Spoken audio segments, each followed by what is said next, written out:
आवाजाच्या दुनियेमध्ये सोबत स्वप्नांची, आवाजाच्या दुनियेमध्ये सोबत स्वप्नांची, कुणी गाणी गाई गप्पा मारी रंगत विषयांची, कुणी गाणी गाई गप्पा मारी रंगत विषयांची. या रेडिओच्या लहरींवरती चंगळ श्रोत्यांची, या रेडिओच्या लहरींवरती चंगळ श्रोत्यांची. ही इन्फिनिटीची वाणी आहे 100 नम्राची, ही इन्फिनिटीची वाणी आहे 100 नम्राची, ही इन्फिनिटीची वाणी आहे 100 नम्राची. पिंपरी चिंचवड एज्युकेशन ट्रस्ट संचालित infinity community radio 90.4 FM, reflecting you. श्रोते हो, पिंपरी चिंचवड एज्युकेशन ट्रस्ट संचालित इन्फिनिटी कम्युनिटी रेडिओ आपण ऐकत आहात 90.4 FM. आता ऐकणार आहोत निसर्गावधान ही आपली मालिका. या कार्यक्रमामध्ये आज आपल्या भेटीला आल्या आहेत सुप्रसिद्ध चित्रकार आभा भागवत. त्यांच्याशी संवाद साधते अर्थातच RJ विद्या. ऐकूया निसर्गावधान या कार्यक्रमाचा आजचा भाग.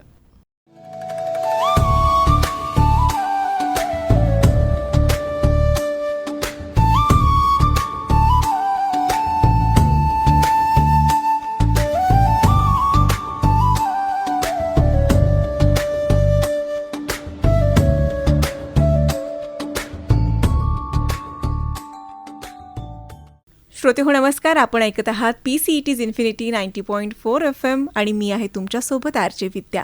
निसर्ग अवधान या कार्यक्रमात मी विद्या तुमचं अगदी मनापासून स्वागत करते. श्रोते हो, निसर्गाकडे पाहण्याची प्रत्येकाचीच नजर वेगळी असते. कोणाला त्यात हिरवाई दिसते, कोणाला शांतता दिसते आणि काही जणांना त्या निसर्गात रंग, रेषा आणि असंख्य कथा दिसतात. मातीचा सुगंध, शेतकऱ्याच्या हातातील कष्ट, झाडांची सावली आणि माणसांच्या आठवणी, हे सगळं जेव्हा कलेच्या माध्यमातून व्यक्त होतं तेव्हा ती कला केवळ भिंतीवरची चित्र राहत नाहीत, तर ती जिवंत अनुभव बनतात. श्रोते हो, आजच्या या कार्यक्रमात आपण भेटणार आहोत अशाच एका संवेदनशील कलाकाराला, ज्यांनी कलेच्या माध्यमातून निसर्गाशी, मातीशी आणि समाजाशी एक सुंदर नातं जोडण्याचा प्रयत्न केला. भित्तिचित्र, इन्स्टॉलेशन आणि सहभागातून उभ्या राहिलेल्या कलाकृतींच्या माध्यमातून त्यांनी अनेकांना विचार करायला भाग पाडलं. श्रोते हो, आपल्या स्टुडिओमध्ये अशीच एक कलाकार उपस्थित आहे जिचं नाव आहे आभा भागवत. ताई, मी तुझं अगदी मनापासून स्वागत करते. धन्यवाद विद्या. आभाताईचा परिचय करून द्यायचा झाला तर सांगता येईल की चित्रकला, शास्त्रीय नृत्य आणि कर्नाटक संगीत अशा विविध कलांमध्ये शिक्षण घेतलेल्या आभाताईंनी पुढे परदेशात जाऊन 3D ॲनिमेशनचंही शिक्षण घेतलं आहे. कलेच्या माध्यमातून समाजाशी आणि निसर्गाशी नातं जोडण्याचा त्यांचा सुंदर प्रयत्न आहे.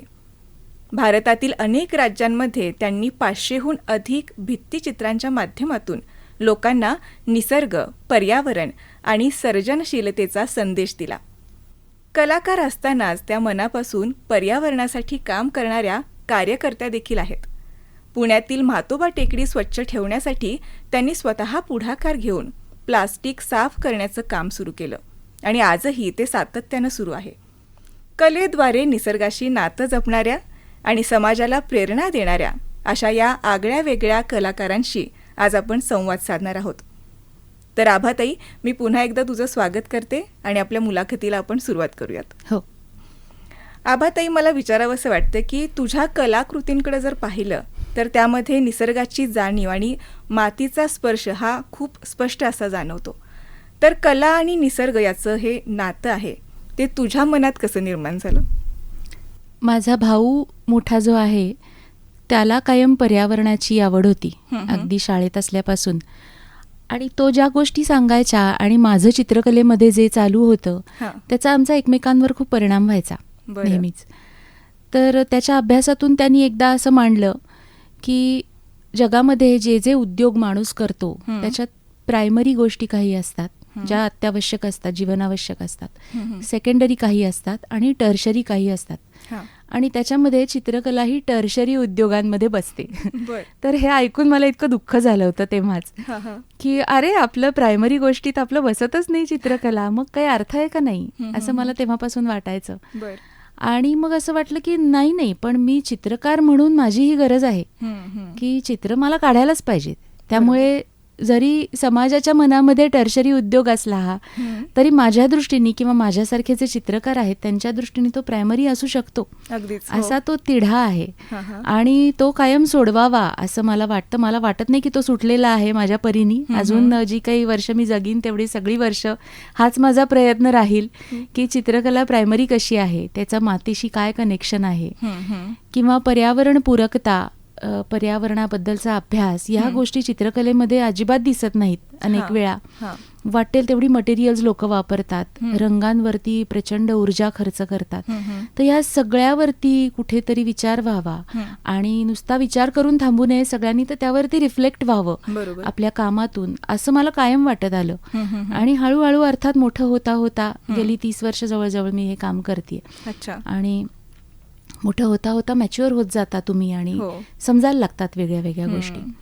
मधल्या काळामध्ये साधारण 10 वर्षापूर्वी मी पुण्यातल्या इकॉलॉजिकल सोसायटीचा एक पर्यावरणाचा कोर्स केला आणि त्याच्यातून या माझ्या जाणीवा अजून तीव्र झाल्या. आणि असं लक्षात आलं की हाताने काम करण्याला पर्याय नाहीये तुम्हाला. म्हणजे नुसती कुठल्या तरी फ्रेश कॅनव्हसेस आणून त्याच्यावर खर्च करून चित्र काढून माझी भूक भागणारच नाहीये. जिथे माझा पर्यावरणाशी संबंध येतो तिथे माझ्या हाताने मी काय करू शकते, माझ्या विचारांमध्ये मी कसा बदल करू शकते आणि माझ्या आयुष्यात मी ते कसं उतरवू शकते आणि इतरांपर्यंत कसं पोहोचवू शकते, हे खूप महत्वाचे विषय मला वाटायला लागले आणि ते मी कायम माझ्या चित्रकलेत आणायचा प्रयत्न करते. खूपच छान. ऐकतानाच खूप छान वाटतं खरं तर हा तुझा प्रवास.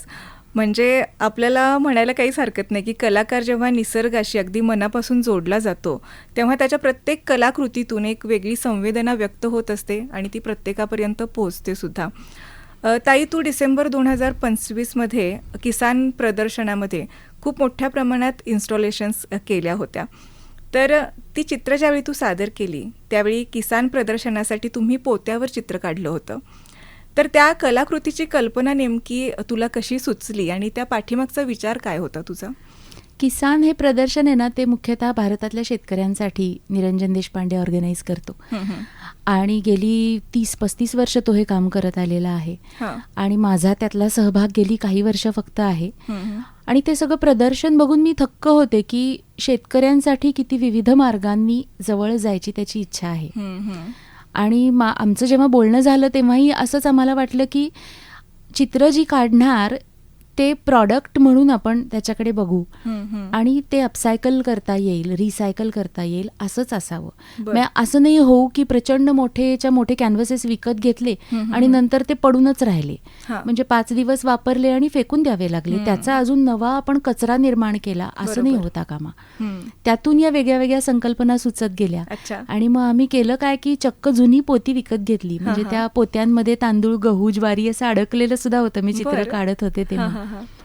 कारण पोतं हे एका अर्थी रूपक आहे ना शेतकऱ्याच्या आयुष्याचं, की त्यांनी जे उगवलंय ते तो पोत्यात भरून ठेवणार आहे. आता सगळीकडे प्लास्टिकची पोती वापरायला लागलेली आहे, ते खरं खूप घातक आहे निसर्गाच्या दृष्टीने, आपल्याही दृष्टीने अर्थात. पण जुनी जी गोणपाट जो वापरला जायचा तो एक सरफेस मला एक्सप्लोअर करायचा होताच. म्हणजे नवकोरं जूट आणून त्याच्यावरती तुम्ही पेंट करणं हे पुन्हा निसर्गाच्या खूप जवळ जाणारं नाहीये, अमुक इतकं जरी असलं तरी. पण जेव्हा तुम्ही वापरात असलेल्या काही गोष्टी आणता पोत्यासारख्या आणि त्याच्यावर कुठले रंग टिकतील, कुठले चांगले दिसतील, आणि मग त्याच्यावरती शेतकऱ्यांची चित्र आम्ही काढली आणि प्रचंड मोठे सरफेसेस होते ते, म्हणजे 5 बाय 5 फुटी असे चौकोन शिवून घेतले, 8 चौकोन होते. अच्छा. आणि त्याच्यावरती 8 वेगळी वेगळी चित्र, चेहरे मुख्यतः काढले मी. आणि स्त्रिया सुद्धा शेती करतात खूप मोठ्या प्रमाणात. पण अगदी आदिमानवापासून जेव्हा आपण उल्लेख करतो तेव्हा चित्रामध्ये सुद्धा फक्त पुरुष दाखवला जातो, आदिमानव, as if women did not exist. पण स्त्रियांशिवाय हे जगच पुढे जाऊ शकत नाही. त्यामुळे हा विचार कायम माझ्या डोक्यात घोळत असतो की 50-50% ही समानता असायलाच पाहिजे, ती चित्रातही असायला पाहिजे. म्हणून त्या 8 सरफेसेसवरती 4 स्त्रियांचे चित्र आणि 4 पुरुषांचे चित्र, शेतकरी, अशी आम्ही काढली आणि त्याचा प्रचंड मोठा डिस्प्ले असा तिथे होता. हे एक्सप्लेन करायला मी तिथे नाही उभं राहणं शक्य नव्हतं मला सगळ्यांना. पण जेव्हा तुम्ही अशा खूप विचारपूर्वक गोष्टी करता तेव्हा त्याचा माणसाच्या मेंदूवरती एक विशिष्ट परिणाम होतो की का बुवा पोतं वापरलंय, कशासाठी एवढी मोठी चित्र का काढली आहेत ही, हो. 2च रंग का वापरलेत, त्याच्यात फक्त काळा आणि पांढरा 2च रंग मी वापरले अच्छा. होते, बरं. ब्राऊन सरफेस पोत्याचा आणि हा. 2च रंगांमध्ये ते चित्र काढलं होतं. आणि मग माणूस त्याच्याकडे आकर्षित होतो आणि विचार करायला लागतो की अच्छा हे अपसायकलिंग आहे, कारण की त्या पोत्याचा एक जुना प्रवास आहे, आता तुम्ही वापरताय आणि पुढे तुम्ही ते कसंही कितीही रफली वापरलं तरी तुम्हाला ते ठेवता येईल, पुन्हा वापरता येईल, ते खराब होणार नाही. हो. तर ह्या किती विशेष गोष्टी आहेत ना. तर ह्या मला त्या किसानच्या सगळ्या थीमशी खूप एकरूप होणाऱ्या अशा वाटल्या. आणि तेवढी मला मोकळीकही मिळाली किसान अच्छा. प्रदर्शकांकडून बरं. की तुला हवा तसा तू कर experiment, we will support you. बरं. आणि मला हवा तसा त्यांनी त्याच्यात डिस्प्ले केला. ते थोडंसं मानसिक आरोग्याला जोडून घेतलं, कारण शेतकऱ्यांच्या आत्महत्या हा प्रश्न हो. इतका आपण आता उफाळलेला बघतोय. हो.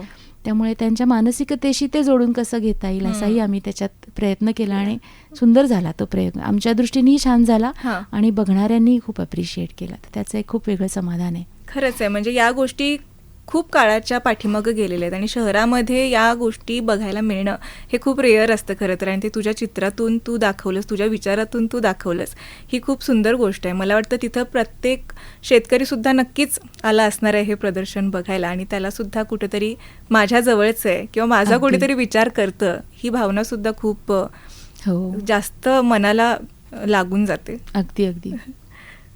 आता ताई, शेती, माती आणि माणूस याचं नातं तू चित्रामधून व्यक्त करतच आहेस, पण यावेळी आलेले अनुभव तू सांगू शकशील का आम्हाला?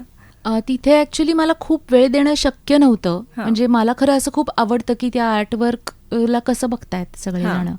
अगदी सामान्यातल्या सामान्य माणसापर्यंत आर्टवर्क पोहोचणं हे खूप आवश्यक आहे. म्हणजे जेव्हा मी स्ट्रीट आर्ट करते, भिंतींवरती रस्त्यांवरती चित्र काढते, तेव्हा अगदी भिकाऱ्यापासून ते गाडीत बसलेल्या श्रीमंत माणसापर्यंत सर्वांना ती आर्ट ॲक्सेसिबल असते.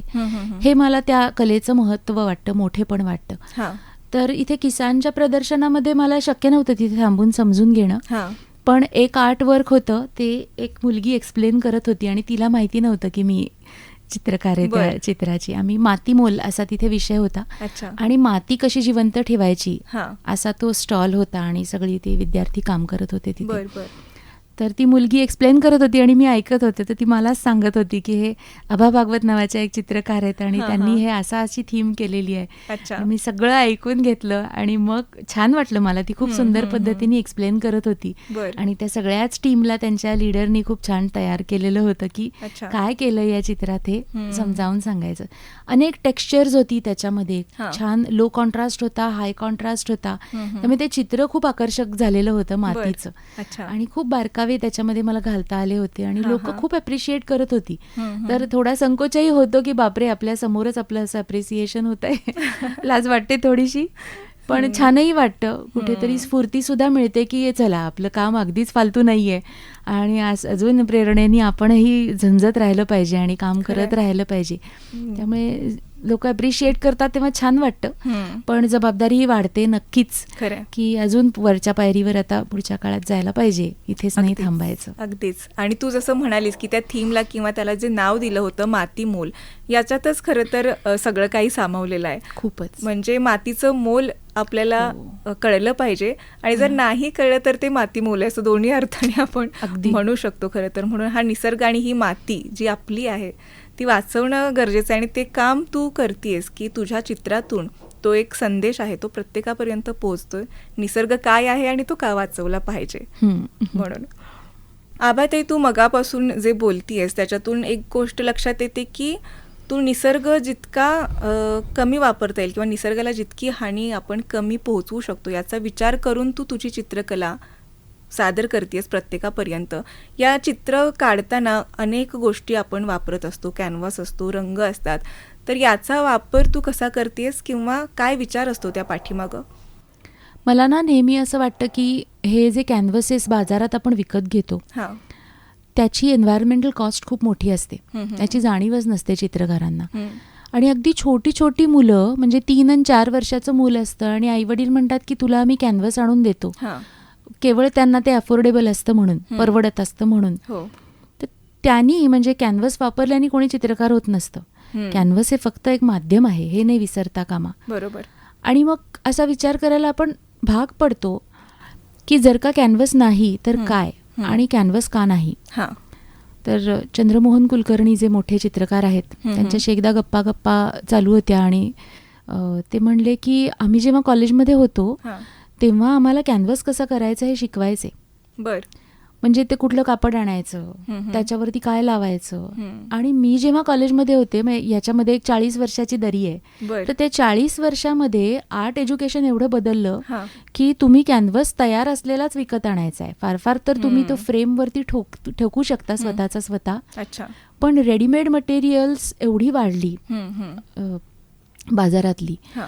आणि रेडीमेड मटेरियल वापरण्यातून तुम्ही त्याच्या मुळापासून दुरावले जाता असं मला आता जाणवतं. हो, हो. की ती प्रोसेस तुम्हाला कळतच नाही. म्हणजे कॅनव्हस मेकिंग असो किंवा तुमचं कागद तयार करणं असो किंवा रंग तयार करणं असो, या सर्वच गोष्टी हाताने करून बघितल्याशिवाय तुम्ही त्याच्या मुळाशी नाही जाऊ शकणार. खरंय. म्हणजे मुलांसाठी मी ज्या कार्यशाळा घेते किंवा पालकांसाठी सुद्धा, हां. त्याच्यामध्ये मी आवर्जून सांगते की तुम्ही बाजारातनं समजा पोस्टर कलर्सचा एक डबा आणला, हां.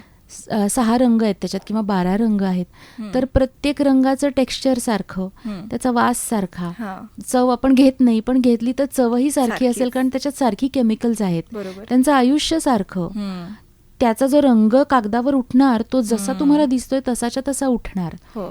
तेच जर का तुम्ही नैसर्गिक रंगांचे प्रयोग करून बघितले तर तुमच्या लक्षात येतं की समजा डाळिंबाची सालं आहेत, ती वाळवायची, त्याचे तुकडे करून ती उकळायची पाण्यामध्ये घालून, आणि त्याचा एक रंग तयार होतो. हा एकदा मी एक्सपेरिमेंट मुद्दा मुलांबरोबर करून पाहिला. सगळ्यांना सांगितलं की ही प्रोसेस आहे बर. आणि घरून रंग करून आणायचे. हां. 40 जणांनी ते रंग करून आणले, प्रत्येकाचा रंग वेगळा. बर. नैसर्गिक गोष्टी जेव्हा आपण करतो, स्वतःच्या हाताने करतो, हो. तेव्हा प्रत्येकाच्या रंगाची छटा वेगळी, प्रत्येकाच्या रंगाचं टेक्स्चर वेगळं, प्रत्येकाच्या रंगाचं पाणीदारपणा वेगळा, दाटपणा वेगळा, हो. त्याची चव वेगळी. डाळिंबाचं आहे म्हणून तुम्ही चवही घेऊ शकता, प्रत्येकाचा वास वेगळा. आणि जेव्हा त्याने तुम्ही चित्र काढता तेव्हा ते ओलं असताना वेगळं, ते वाळल्यावरती वेगळं. तर ही जी सगळी प्रोसेस आहे ना नैसर्गिक रंग करण्यातली, ती आपण बाजारातनं आणलेले रंग वापरतो तेव्हा आपण मुकतो या एवढ्या मोठ्या अनुभवाला. खरंय. म्हणजे ही खूप टाइम कन्झ्युमिंग आहे, यात वादच नाही. पण मग आयुष्याला अर्थ काय ना, तुम्हाला सगळंच भरभर करायचं असेल तर मग काहीच अर्थ नाही, तुम्हाला काही सापडणारच नाही, काही शोधच लागणार नाहीयेत आयुष्यात. त्यामुळे ह्या प्रोसेसेस मधून प्रत्येकाने जाणं खूप आवश्यक आहे. तसेच मी सध्या कॅनव्हसेस वरती प्रयोग करायला सुरुवात केली. अनेक वर्ष माझ्या मनात होतं, 1-2 केलेही होते, की जुनी साडी आहे कॉटनची, तर त्याच्यावरती टेक्स्चर व्हाईट नावाचा पेंट मारायचा आणि मग त्याच्यावरती तुम्ही ऑइल पेंट्सनी किंवा ॲक्रेलिक पेंट्सनी रंगवू शकता आणि सुंदर चित्र तयार केली अशी. अच्छा. तर मला असं नेहमी वाटायचं की कशासाठी ना बाजारातून कॅनव्हस आणून का वापरताय. बरोबर. तो कॅनव्हस ज्या कारखान्यामध्ये तयार झाला तिथे काय काय प्रोसेसिंग मधून तो गेलाय, त्याला किती ऊर्जा वापरलेली आहे, हे सगळं आपल्याला माहित नसतं. त्याची पर्यावरणीय किंमत असते जी ऑलरेडी भरलेली असते बाजारात ते प्रॉडक्ट येईपर्यंत. म्हणजे तिथे तुम्ही मायनस मध्ये ऑलरेडी गेलेला असता एन्व्हायरमेंटल कॉस्टच्या दृष्टीने. बरोबर. आणि मग तुम्ही ते भयंकर किमतीला विकत घेणार आणि मग पुन्हा त्याचं करणार काय.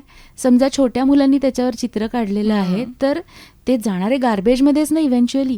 10-10 वर्षांनी मुलं जर का मोठी होत आहेत आणि 10 वर्षांनी त्याला वाटणार की नाही हे काय रबिश आहे, माझं काहीतरी चित्र काढलं तर हे नकोय मला. किंवा आपण असे किती साठवून ठेवणार, आपण साठवू नाही शकत. आणि मग त्याचा पुढचाही एक प्रवास असतो ना, की ते डम्पयार्ड मध्ये जातं आणि ते 500-500 वर्ष लागतात त्याची माती व्हायला किंवा होतच नाही.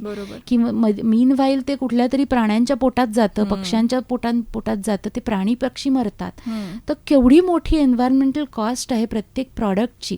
आणि आता जे काही मार्केटिंग स्ट्रॅटेजीज आहेत त्याच्याप्रमाणे प्रॉडक्ट्स अशी स्टॅक करून ठेवलेली असतात, तर ती तुम्ही वापरायचीत की नाही. त्याला तुम्ही जोपर्यंत विरोध करत नाही ना तोपर्यंत चांगले अल्टरनेटिव्ह नाही निर्माण होणार. बरोबर. आणि हे सगळं आपल्या मुलाबाळांच्या भविष्यावरती याचा परिणाम होणार आहे. आपण आता जाऊ सुटून, आपण नाही जगणार हे सगळे हाल बघायला, पण त्या मुलांना ते हाल सोसायचेत ना, त्याचा विचार आत्तापासून व्हायला पाहिजे. आणि प्रत्येक प्रॉडक्टचा, म्हणजे चित्रकारांनी तर विशेषतः जे काही तुम्ही रंग साधनं वापरता आहात, कॅनव्हसेस वापरतात, त्याचा पुन्हा विचार करायला पाहिजे की मी नवीन मटेरियलला विरोध करणार. माझे जर का गेल्या 20 वर्षातले कपडे मी अजून ठेवलेले आहेत आणि ते मला टाकायचे नाहीयेत, तर मी त्याला अपसायकल करून काही करू शकीन का. तर हा विचार मुलांपर्यंत पोहोचवण्यासाठी माझ्या शिबिरांमध्ये मी असे काही प्रयोग करते. म्हणजे वर्तमानपत्र सुद्धा रिसायकलिंगला जातात आणि पुन्हा त्याच्यावर ऊर्जा खर्च होते. तशी होऊ नये ह्याच्यासाठी त्याचं आत्ताच काय प्रॉडक्ट करता येईल, त्याचा कॅनव्हास तयार करता येईल का, आपली जुनी कापडं वापरून कसा चांगला कॅनव्हास तयार करता येईल. मग त्याच्यात मुलं शिवणकाम शिकतात. शिवणकला ही इतकी सुंदर कला आहे ना, तुमचा मेंदू आणि हात यांना जोडणारी ती कला आहे. आणि हृदयाला 3H असं जे म्हणतात, हार्ट, हेड अँड हँड, हे जोडणारी ही कला आहे. आणि ती अक्षरशः नामशेष होत चालली.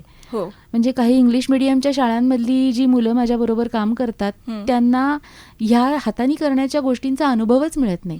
मराठी माध्यमाच्या शाळांमध्ये म्हणजे खरं माध्यमाचा संबंध याच्याशी आहे की नाही माहीत नाही, पण माध्यमाबरोबर विचारही येतो ना. तर हे जे हाताने करण्याचं कौशल्य आहे ते नाहीसं होत चाललंय मुलांच्यातून. आणि येत नाही त्यांना शिवणकाम, साधा धावदुरा घालता येत नाही. तर या अनेक स्किल्सना जोडून घेण्यासाठी सुद्धा निसर्गाचा विचार करत अपसायकलिंग करणं आणि त्याच्यातून कॅनव्हसेस तयार होणं अशी चळवळ एक सुरू झाली पाहिजे. आणि त्याची मी बारीकशी सुरुवात केली आहे. तर आय होप की लोकांना हे पटेल आणि अजून जास्त उत्स्फूर्तपणे लोक यात सहभागी होतील, खरंच छान करतील. अगदीच. तू म्हणालीस आता की तू मुलांना सांगतेस की नैसर्गिक रंग कसे बनवायचे, किंवा प्रत्येकाला तू घरातून बनवून आणायला सांगतेस, किंवा तुझ्या समोर सुद्धा मुलं असे रंग बनवत असतात. तर त्यावेळी त्यांचा अनुभव कसा असतो? म्हणजे नवनिर्मिती जी स्वतःच्या हातून होते त्याचा आनंद एक वेगळा असतो, जे की दुकानातून आणून आपण जे रंग वापरतो. तर तो अनुभव तुझा कसा आहे आणि कशा पद्धतीनं तू रंग बनवतेस? मला तर खूपच थ्रिल वाटतं ह्या सगळ्या गोष्टी करण्यात. कारण त्याच्यात आपली जी वेळेची टाइम इन्व्हेस्टमेंट जी असते ना, त्यातून जे शिकतो ना ते खरं शिक्षण असतं. इन्फॉर्मेशन तुम्ही घेणं हे शिक्षणच नाहीये. हाताने करून बघणं आणि अनुभवातून शिकणं, ह्याच्यासाठी जो वेळ द्यावा लागतो तो ह्याच्यात देता येतो. आणि मुलांना शिकवण्याच्या आधी मला घरी एक्सपेरिमेंट करावा लागतो, तरच मी त्यांच्या समोर ते कॉन्फिडेंटली मांडू शकते. आणि मुलं जेव्हा करून आणतात ना त्यांना इतकं त्याच्यात शिकायला मिळतं.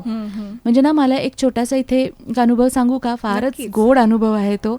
आणि पुन्हा पुन्हा तो व्हावा सगळीकडे असं मला वाटतं की 40 मुलांचा वर्ग होता आणि त्यांना मी एक दिवस सांगितलं की सगळ्यांनी ग्राउंडवर जायचंय आपल्या शाळेच्या आणि प्रत्येकाने निदान 4 रंग तिथून शोधून आणायचे जे नैसर्गिक आहेत, किंवा तिथे पडलेल्या ज्या गोष्टी आहेत त्याच्यातून तुम्ही रंग तयार करा किंवा उचलून आणा. तर गेली 40 मुलं. त्यांना जाताना वाटलं की काय ठीक आहे सगळेजण मिळून काय 5, 6, 7 रंग करून आणू. तर मुलांनी 40 रंग आणले. अरे वा. म्हणजे अक्षरशः प्रत्येक मुलाला एक नवा रंग सुचलेला होता. आणि मग त्याच्यातून खूप वेगळे वेगळे प्रयोग केले या मुलांनी. तर प्रोसेसमध्ये काय गंमत असते ना चित्रांच्या, ही त्याच्यातून माझ्या लक्षात येते. आणि फक्त मला असं नाही तर तो ज्या वर्गाबरोबर मी एक्सपेरिमेंट केला ती आता झाली 7-8 वर्षांनी मोठी झालीत मुलं, कॉलेजमध्ये आहेत. ती म्हणतात की ताई तूच शिकव चित्रकला, तू शाळा का सोडतीयस, सोडूच नको, इतर मुलांनाही याचा उपयोग व्हायला पाहिजे. आणि आम्ही काय केलं की पाकळ्या पडल्या होत्या काही फुलांच्या, त्याचे रंग मुलांनी केले. हे खूप हे साध्या गोष्टी आहेत की पानाचा रंग करून बघितला. एका मुलाला चुना सापडला थोडासा, चुनखडीचं काहीतरी पडलेलं होतं, काम चालू होतं त्यातलं. तर त्यांनी पांढऱ्या कागदावरती पांढरा रंग तो घेऊन आला.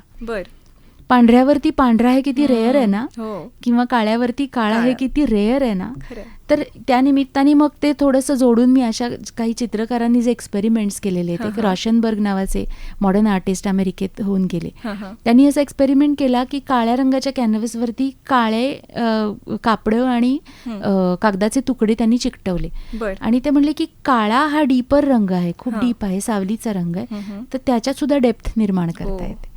इतकं अंगावर शहारा आणणारे एक्सपेरिमेंट्स आहेत. किंवा पांढऱ्या रंगाचे कॅनव्हसेस ते ठेवायचे, म्हणजे रॉशनबर्ग आता नाही आहेत, पण त्यांनी मोठे कॅनव्हसेस ठेवले पांढऱ्या रंगाचे आणि त्यांनी सांगितलं की विशिष्ट उजेडामध्ये तुम्ही येऊन ते बघायचे आणि तुम्ही ज्या रंगाचे कपडे घातलेले असतील तो रंग त्याच्यात रिफ्लेक्ट होतो का हे शोधा, आणि दॅट इज युअर पेंटिंग.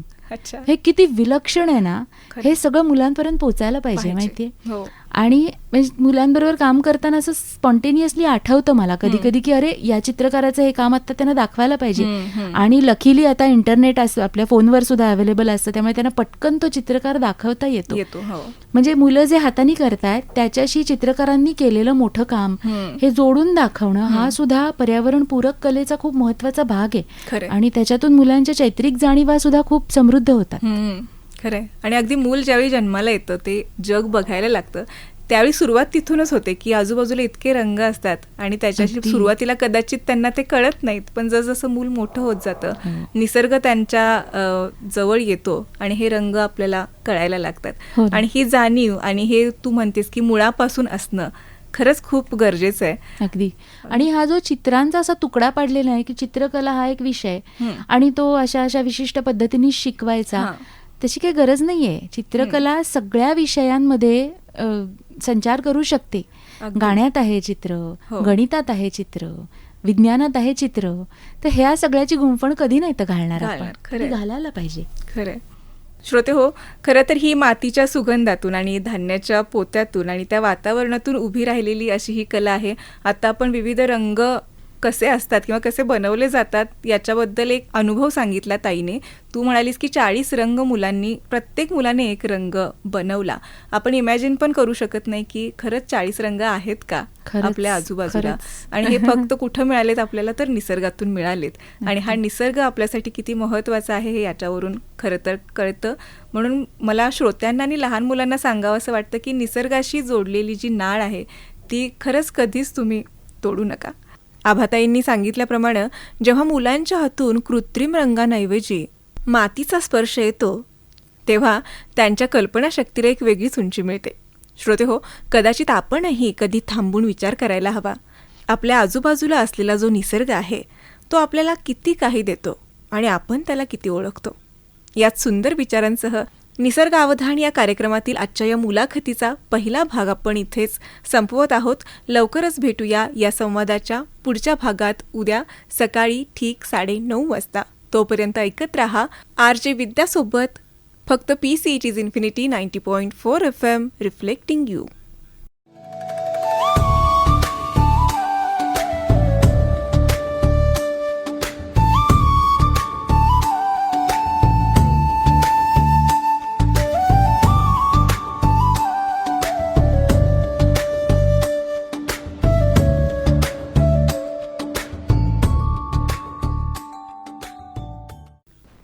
सुप्रसिद्ध चित्रकार आभा भागवत यांच्याशी RJ विद्याने साधलेला संवाद हा आपण ऐकलात. कार्यक्रम सुरू होता निसर्गावधान. या कार्यक्रमाचा पुढचा भाग आपण उद्या सकाळी ठीक 9:30 वाजता इन्फिनिटी कम्युनिटी रेडिओवर ऐकू शकता. आणि ॲप्लिकेशन डाउनलोड केलं असेल तर ॲप्लिकेशनवरून जगभर तुम्ही आपला हा रेडिओ ऐकू शकता. ऐकत रहा पिंपरी चिंचवड एज्युकेशन ट्रस्ट संचालित infinity community radio 90.4 FM reflecting you. प्रतिक्रिया कळवायला विसरू नका. त्यासाठी संपर्क क्रमांक आहे 93 71 33 26 83. नमस्कार.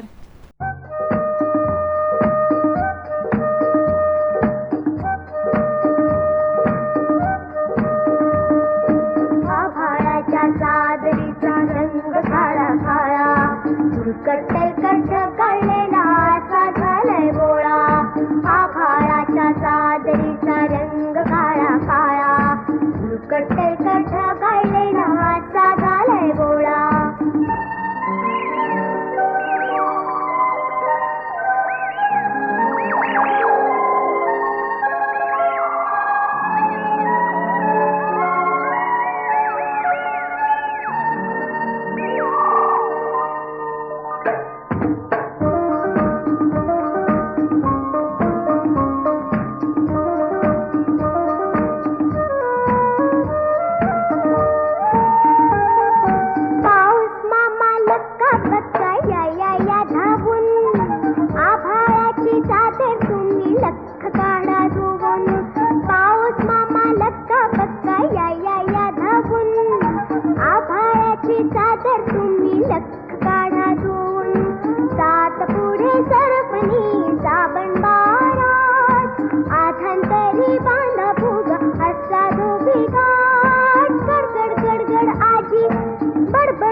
आभाळाच्या चादरीचा नुसता झालाय बोळा, आभाळाच्या चादरीचा रंग काळा काळा.